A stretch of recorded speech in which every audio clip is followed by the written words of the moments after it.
هتعمل ايه في قبرك طول 100,000 سنة؟ هقول لك طريقة نفعت معايا جدا وخلتني اركز في عبادتي اكتر. القبر مخيف طبعا لغير الصالحين. فكرت في كده وانا عندي 28 سنة وكاره الدنيا واللي فيها. طيب هعمل ايه لما اسكن في القبر لوحدي 100,000 سنة؟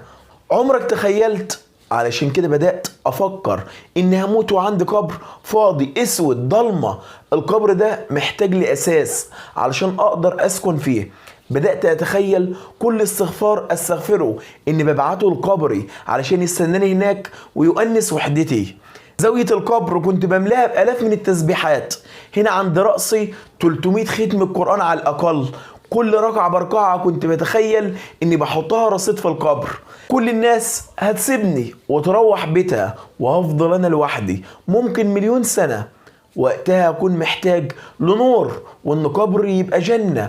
كنت بتخيل الحوقلة والذكر والقرآن والتشهد والصدقة كلهم حواليا وبنضحك ونتكلم، وتيجي الصلاة على الرسول صلى الله عليه وسلم تشاركنا الجلسة. حياة ما بعدها حياة. ده أفضل من إن أنزل هناك ألاقي غيبة ونميمة وألاقي كل أعمالي كانت لمطالب الدنيا ومفيش حاجة لوجه الله، والاقي مستنيين العذاب والضرب والسواد والحساب الشديد. نصيحة ليك من النهاردة: خلي قبرك بنك، حط فيه رصيد.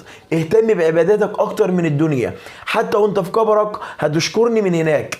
انت دلوقتي بين اهلك لابس شارب واكل متهني وعندك كل حاجة، ورغم كل ده برضه كاره نفسك، فما بالك تحت الارض؟ علشان كده اعتني بكل عبادة لك وكل تسبيحة، وقول لها اسبقيني لهناك في القبر، هنتقابل وتكوني خير انيس وخير جليس.